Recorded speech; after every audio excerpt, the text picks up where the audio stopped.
Our class guys, in this video we are going to see about 12th standard accountancy chapter 2 exercise sum number 1.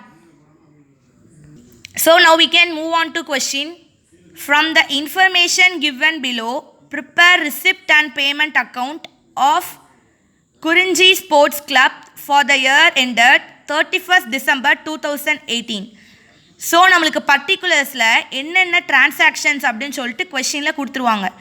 So from the given question we need to solve the answers appropriately. So cash in hand, salaries paid, life membership receipt, subscription receipt, rent receipt, paid for printing charges, locker rent receipt, tournament receipt, tournament expenses, investment purchased. So from this we are going to solve the answers for this question. Okay. Now we need to place the correct heading on the top. In the books of Kurinji Sports Club, receipt and payment account for the year ended 31st December 2018. So now we are going to place receipt and payment account separately with the correct amount. So at the debit side we need to place receipt and at the credit side we need to place payment. Okay. இப்போ ஜென்ரலாக receipt payment அப்படின்னா என்னது? Receipt அப்படின்னா receiving the amount.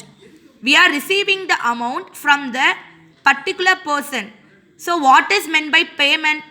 We are paying the amount to particular person. So receipt அப்படின்னா நம்மளுக்கு வரக்கூடிய amount, பேமெண்ட்னா நம்ம பே பண்ணக்கூடிய அமௌண்ட். ரிசிப்ட்னா நம்மளுக்கு மணி உள்ளே வரும், பேமெண்ட்னா மணி வெளியே போகும். ஸோ கொஷினில் கொடுத்த மாதிரி டெபிட் ஸோ இதுக்கு ஒரு ப்ரொசீஜர் இருக்குது. ஓகேவா? ஓப்பனிங் பேலன்ஸ் ரிசிப்டில் போடணும். அதே மாதிரி க்ளோசிங் பேலன்ஸ் எப்போவுமே பேமெண்ட் சைடில் தான் நம்ம ப்ளேஸ் பண்ணணும். ஸோ ரிசிப்ட் அப்படிங்கிறது எதெல்லாம் நம்ம ரிசீவ் பண்ணியிருக்கோமோ அதை ரிசிப்டில் போடணும். எதெல்லாம் நம்ம பே பண்ணியிருக்கோமோ அதெல்லாம் பேமெண்ட்டில் போடணும். ஸோ இப்போ இங்கே பார்த்தீங்க அப்படின்னா டு பேலன்ஸ் B/D 4000 அப்படின்னு போட்டிருக்கோம். அடுத்து என்னது? To life membership fees received. அந்த லைஃப் மெம்பர்ஷிப், அந்த வாழ்க்கை, அந்த அந்த இதுக்கு நம்ம இது பண்ணக்கூடிய அந்த ஃபீஸ் நம்ம ரிசீவ் பண்ணுறோம் 10,000. Subscription receive. ஓகேவா? சாந்தா அப்படின்னு சொல்லுவோம், சாந்த கட்டணம் அப்படின்னு சொல்லுவோம், சப்ஸ்கிரிப்ஷன். ஸோ அது என்னது அப்படின்னா 15,000. ரெண்ட் எல்லாத்துக்குமே தெரியும். ஓகேவா? ஸோ வாடகை அது 2,000. லாக்கர் ரெண்ட் ரிசீப்ட், அந்த லாக்கருக்கு கொடுக்கக்கூடிய அந்த ரெண்ட் 1,000. டோர்னமெண்ட் ரிசிப்ட், அதாவது இப்போ இதுவே ஒரு டோர்னமெண்ட் தான், அந்த ஒரு இது ஸ்போர்ட்ஸ் கிளப் அப்படின்னு வச்சுக்கலாம். அதில் நடக்கக்கூடிய அந்த வருவாய், நம்மளுக்கு வரக்கூடிய இன்கம் டோர்னமெண்ட் ரிசிப்ட் அப்படின்னு சொல்கிறோம்.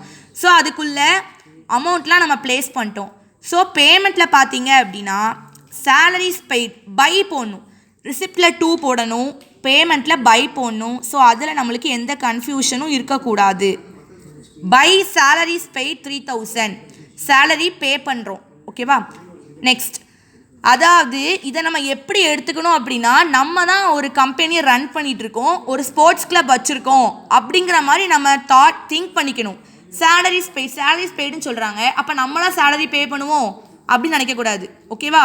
ஸோ நம்ம ஒரு ஸ்போர்ட்ஸ் கிளப் நடத்திட்டு இருக்கோம் அப்படிங்கும்போது அந்த அமௌண்ட் நம்மளுக்கு ரிசீவ் பண்ணக்கூடிய அமௌண்ட், நம்மளுக்கு வருவாய், அந்த ஸ்போர்ட்ஸ் கிளப்பில் நம்ம ஒரு விஷயம் செய்கிறோம். ஸோ அதில் வரக்கூடிய இன்கம்மை நம்ம ரிசிப்டில் போடுவோம்.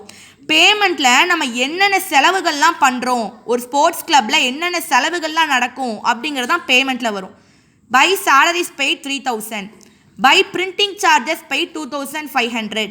ஸோ ஸ்போர்ட்ஸ் கிளப் அப்படிங்கிற போது அந்த அந்த பிளேயர்ஸோட லிஸ்ட்லாம் எடுக்கணும். ஸோ அதுக்குரிய பிரிண்டிங் சார்ஜ். டோர்னமெண்ட் எக்ஸ்பென்சஸ், அந்த டோர்னமெண்ட் நடக்கும்போது அதுக்குரிய எக்ஸ்பென்சஸ் நம்ம தான் பே பண்ணணும், ஸ்போர்ட்ஸ் கிளப் வச்சுருக்கிறவங்க. அதே மாதிரி இன்வெஸ்ட்மெண்ட் பர்ச்சேஸ்டு, இன்வெஸ்ட்மெண்ட் அந்த பர்ச்சேஸ் பண்ணுறது 25,000. So at the last by balance C/D cash in hand 5,000 அப்படின்னு போட்டுருவோம். ஸோ நம்மளுக்கு கிரெடிட்டில் வரக்கூடிய அமௌண்ட்டை டெபிட்டில் சேம் அமௌண்ட்டாக போட்டுட்டு என்ன பண்ணுவோம்? சேம் அமௌண்ட்டாக போட்டுட்டு எந்த சைட் அமௌண்ட் மோராக இருக்குது, அதாவது அதிகமாக இருக்குது அப்படின்னு பார்ப்போம். ஸோ நம்மளுக்கு எந்த சைடு அமௌண்ட் அதிகமாக இருக்குது அப்படின்னா டெபிட் சைடில் தான் அதிகமாக இருக்குது. ஸோ இந்த 46,000ஐயும் இந்த அமௌண்ட் இந்த 5000 விட்டுருங்க. இதுதான் நம்மளுக்கு வந்திருக்கக்கூடிய ஆன்சர். ஸோ இந்த 5000 அப்படிங்கிறது நம்மளோட ஆன்சர். ஓகேவா? ஸோ இந்த அமௌண்ட்டையும் நம்ம மைனஸ் பண்ணோம்னா நம்மளுக்கு 5000 கிடைச்சிரும். So therefore by balance C/D cash in hand அந்த அக்கௌண்ட் க்ளோஸ் ஆன டைம்ல நம்மளுக்கு 5000 நம்ம ஃபைன் பண்ணியிருக்கோம் அப்படின்னு சொல்லிட்டு இந்த ப்ராப்ளம் வந்து சால்வ் ஆயிடும். Okay students, I think you have understood this video. Thank you for வாட்சிங்.